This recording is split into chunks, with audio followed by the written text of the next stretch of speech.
pues va de nuez. A don Mario se lo está llevando la Vargas Llosa. Entendió el que entendió. El Premio Nobel de Literatura peruano anda apuntando muy mal sus armas políticas. Candidato al que apoya, candidato que pierde. Y voy nuevamente con el maestro Ricardo Sevilla, porque yo creo que Vargas Llosa sabía que Ricardo Sevilla quería hablar de él en el segmento en Sin Censura y anda metiendo la mano negra. Hay complot, pero haciendo circo, maroma y teatro ya está el maestro Ricardo Sevilla por el sistema en imagen y por teléfono, pero que no se calle, Ricardo Sevilla, te tenemos que escuchar hablar sin censura, Ricardo. Buenos días.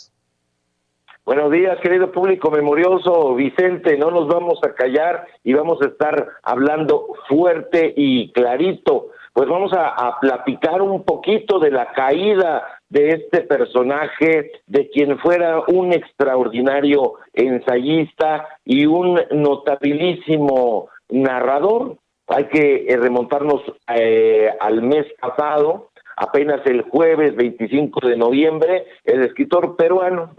nacionalizado español, Mario Vargas Llosa, fue elegido miembro de la Academia Francesa en la primera ronda de votaciones, y esto concitó el enojo de los académicos que son denominados los inmortales, porque su candidatura fue aceptada con 18 votos frente a un voto en blanco y dos nulos. Inicialmente esta elección, insisto, suscitó pocas reacciones, aunque la candidatura del Nobel peruano de 85 años ya está longevo, así lo dicen ya algunas voces críticas, fue aceptada por los inmortales, como insisto le denominan a los académicos franceses, a pesar de que los estatutos desde hace una década, poquito más de una década, desde 2010, estipulan que hay que tener menos de 75 años para presentarse a la elección. Ya ahí, hay mano negra. Y desde entonces, sus declaraciones sobre la elección presidencial han sido, como dices, la elección presidencial chilena han sido al menos inquietantes, porque el 3 de diciembre, durante una entrevista por videoconferencia con José Antonio Kast, el candidato de extrema derecha que se impuso en la primera vuelta de las elecciones presidenciales chilenas y que finalmente perdió el pasado de 19 de diciembre, Vargas Llosa respaldó su candidatura. Y Vargas Llosa es un escritor sobresaliente, hay que reconocerlo, en aquel tramo que va, si se me permite decir, desde Los Cachorros hasta La Guerra del Fin del Mundo, una novela ingente, una novela, yo calificaría de las más sobresalientes de lo que se escribió en la segunda parte de mitad del siglo XX mexicano, y hay que reconocer la portentosa inteligencia de esta novela y también de la novela Conversación en la Catedral, y es sumamente perspicaz en La Ciudad y los Perros, en La Casa Verde, y en este periodo que en parte corresponde al triunfo del boom latinoamericano, debe impresionar, porque la manera en que logró reflejar sus historias y a través del melodrama y de ciertas técnicas literarias, retrata a un Perú en crisis, una crisis social que ve con mucha puntualidad. Luego viene un decrecimiento absoluto en la calidad de su escritura. Tal vez empieza, diría yo, con la segunda parte del Elogio de la Madrastra, que fueron los cuadernos de don Rigoberto, que ya es de un descuido literario evidente y que ya empieza a alejar a las viejas huestes literarias de este personaje, y hay que preguntarse qué pasó, porque justamente en ese momento fue cuando le entregaron el Premio Nobel de Literatura. El Nobel de Literatura lo merecía sobradamente, no es que tratemos de justificarlo, lo merece, por toda esta obra narrativa, insisto, de la primera época, porque, pues bueno, estuvo en los primeros debates también de las polémicas intelectuales, las guerras culturales que permearon durante la segunda mitad del siglo XX. Estuvo aquí, hay que recordarlo, en aquella polémica declaración que hizo frente a Octavio Paz y que estaba moderando, hay que recordarlo, público memorioso, justamente Enrique Krause, y que dijo, bueno, pues habló de la dictadura perfecta en México, que era el PRI, pero bueno, a partir de ese momento su papel como intelectual comprometido con la supuesta libertad y con la autonomía de los pueblos es bastante descuidada, bastante polémica. No es un personaje que sea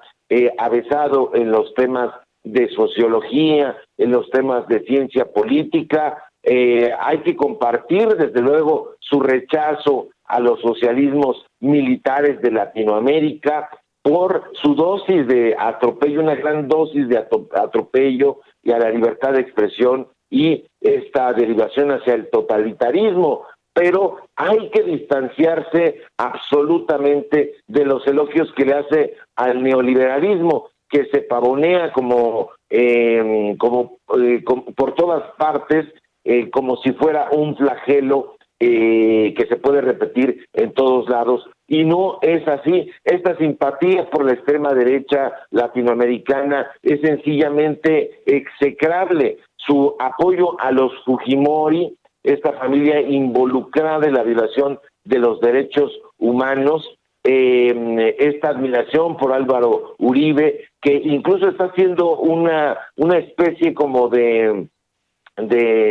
gira, una gira artística en compañía de su hijo Álvaro Vargas Llosa, este personaje que, pues bueno, tiene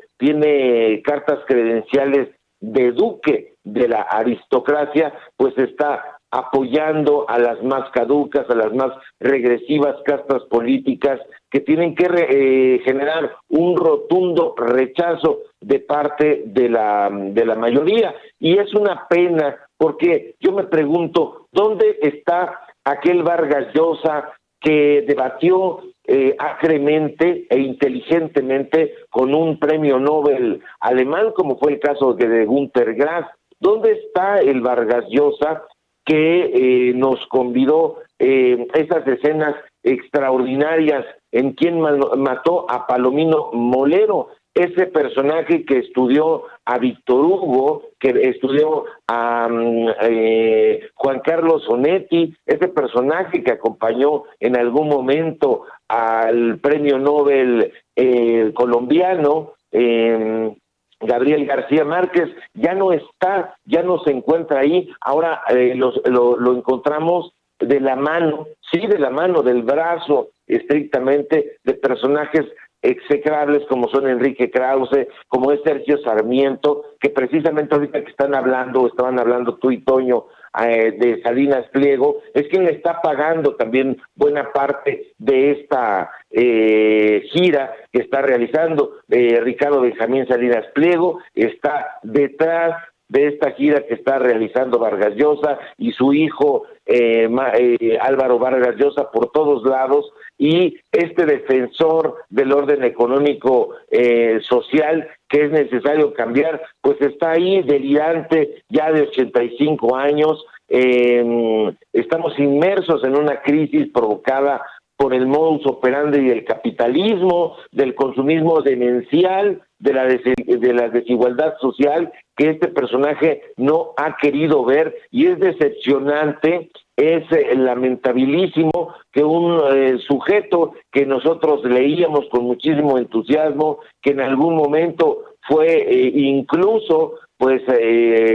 enemigo de las dictaduras, un enemigo de Fujimori, pues ahora salga y trate le esté alzando la mano, por ejemplo, a Keiko Fujimori, y que además exultantes digan, después de 30 años, pues ya somos amigos otra vez. Entonces, ¿Qué está sucediendo? A mí me parece lamentabilísimo que un personaje que podría haber tenido un futuro en el paraninfo de la literatura, no solamente en lengua española, sino en la literatura universal, haya decidido salir al escenario político y con estas tergiversaciones de la realidad haya tratado de buscar un